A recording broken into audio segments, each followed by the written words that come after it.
Shalom para pemirsa AI Katolik dimanapun kita berada. Hari ini kita bertemu kembali di channel AI Katolik ini dalam sesi renungan harian. Nah saudara-saudari, semoga hari ini kita tetap bersemangat, tetap sehat, dan tetap diberkati oleh berkat Tuhan yang Maha Kuasa, sehingga kita tetap dapat menjalani hari-hari hidup kita dalam iman dan pengharapan akan kasih Tuhan yang begitu luar biasa bagi kita.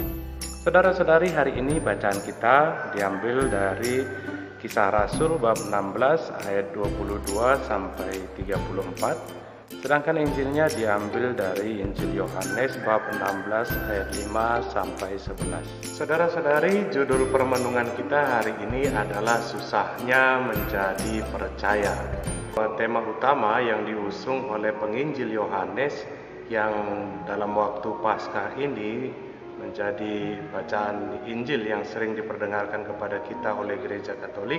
Tema besarnya adalah supaya kamu percaya. Bapak Ibu, saudara-saudariku yang dikasihi oleh Tuhan, dalam bacaan pertama tadi kita bisa melihat bagaimana ciri dari seorang yang percaya kepada kasih Tuhan. Kalau kita sudah membaca dalam deskripsi video ini bacaan pertama, dikisahkan di sana bagaimana Paulus dan Silas dipenjara oleh karena pewartaannya tentang Yesus Kristus. Mereka dipenjara karena pewartaan iman mereka. Mereka mengalami kasih Tuhan, mereka mengalami dan sungguh mengerti tentang siapa itu Yesus, dan itulah yang menjadi pokok ataupun inti pewartaan dari Paulus dan Silas. Dan karena itu juga lah saudara-saudari, mereka akhirnya dipenjara, tangan dan kakinya dibelenggu. Ciri seorang yang beriman itu nampak dalam hal ini. Mereka dalam penjara justru tidak bersungut-sungut. Mereka justru berbahagia. Apa buktinya? Kalau kita tadi baca dalam deskripsi video ini, kita akan melihat bagaimana Paulus, apa yang mereka lakukan di penjara bersama dengan Silas. Mereka justru berdoa. Mereka justru melambungkan lagu puji-pujian. Dan ini kalau kita tarik ke dalam hidup kita sehari-hari, saudara-saudari, ini sangat luar biasa. Ada orang yang bisa berdoa dengan kusuk, melambungkan lagu puji-pujian dalam penderitaannya. Itu sungguh luar biasa.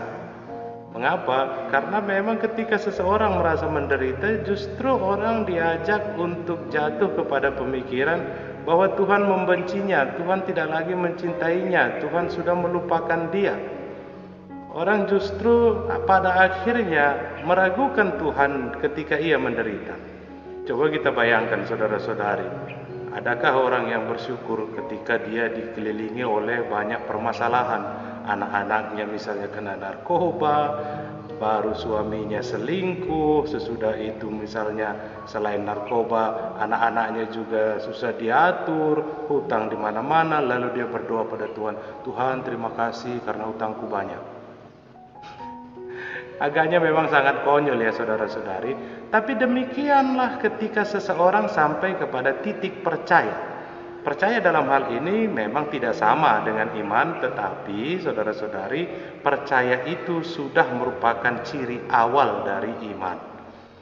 Nah, Bapak Ibu saudara-saudariku yang dikasihi oleh Tuhan, apa yang terjadi dengan Paulus dan Silas menjadi gambaran bagi kita ketika kita memang sungguh beriman dan percaya. Orang yang beriman dan sungguh percaya kepada Tuhan tidak mudah mengeluh. Justru mereka bersyukur atas segala pengalaman yang boleh mereka alami dalam hidup ini.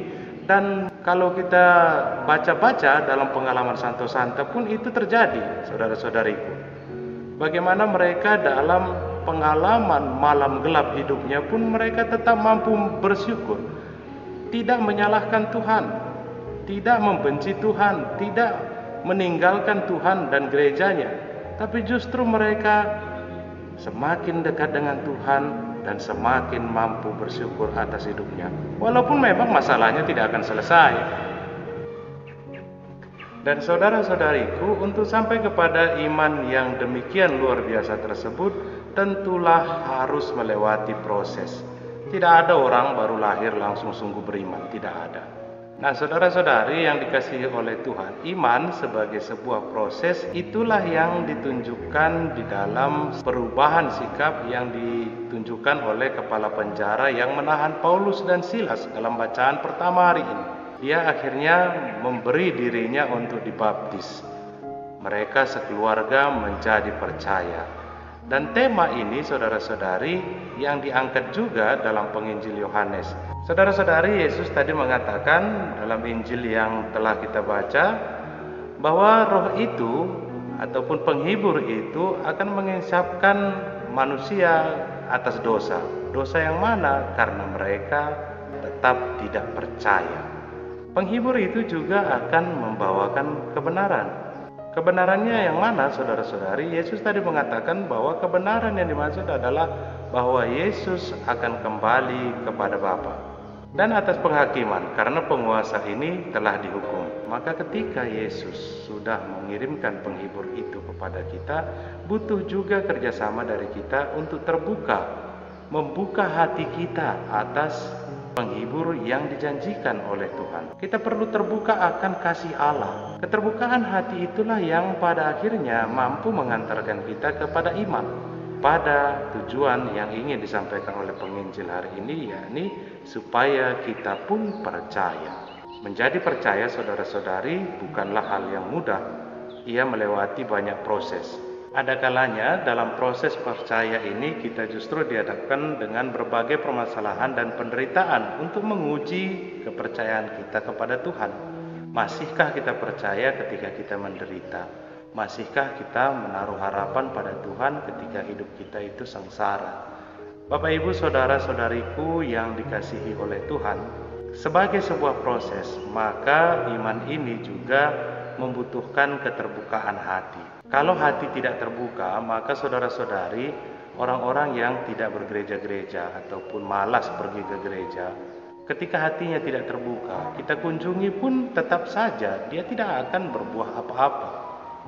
10 kali kita kunjungi, karena dia tidak gereja-gereja, kita berharap diri kita seperti gembala yang baik mencari domba tersesat dan lain-lain. Kalau hati kita tidak kita buka terhadap penghibur Roh Kudus yang menyertai perjalanan hidup kita setiap hari, maka 1000 kali kunjungan pun tidak akan ada gunanya. Jangankan Bapak Ibu yang saling mengunjungi, disuruh paus sekalipun mengunjunginya, dia tidak akan ke gereja juga. Mungkin begitu dikunjungi, besoknya dia gereja, tapi sesudah itu dia hilang lagi entah kemana. Lalu kita kunjungi lagi, kita menganggap diri kita sedang mencari domba yang hilang. Saudara-saudari, domba yang hilang itu pun harus memberi tanda agar kita tahu cara mencarinya. Kalau dia diam-diam baik, gimana cara mencarinya? Bayangkan kalau Anda sedang di padang gurun dengan 100 ekor domba, satu hilang, kemana Anda akan cari? Kalau padang gurunnya luas begitu. Kalau dia tidak mengembik, bagaimana mau mencarinya? Dia pun harus mengembik, memberi tanda bahwa dia sudah tersesat. Dia harus juga sadar bahwa dia telah salah arah, telah terpisah dari kawanan dombanya. Maka di sana butuh keterbukaan hati yang tersesat untuk membuka diri terhadap karya Roh Kudus, menyadari kasih Allah dalam dirinya. Ketika itu tidak ada, maka berulang-ulang pun kunjungan tidak akan ada gunanya. Apalagi masa-masa corona seperti ini. Mau 1 ton beras pun Bapak Ibu kirimkan kepadanya, kalau hatinya tidak terbuka, justru dia merasa dirinya hebat. Bukan dia melihat bahwa Tuhan baik, Tuhan mencintainya. Maka saudara-saudariku yang dikasihi oleh Tuhan, mari kita juga murid-murid Tuhan yang ada di dunia ini membuka hati kita akan karya Roh Kudus ini. Yesus tadi mengatakan dia akan kembali kepada Bapa, dan memang harus kembali kepada Bapa agar ia dapat mengutus Roh Kudus, Roh penghibur yang akan menginsyapkan kita atas dosa-dosa kita. Dosa yang mana? Dosa karena kita tidak mau percaya, dosa karena kedegilan hati kita, dosa karena kekeras kepalaan kita untuk melihat karya Allah dalam hidup kita. Semoga Roh Kudus memampukan kita. Tuhan memberkati kita semua.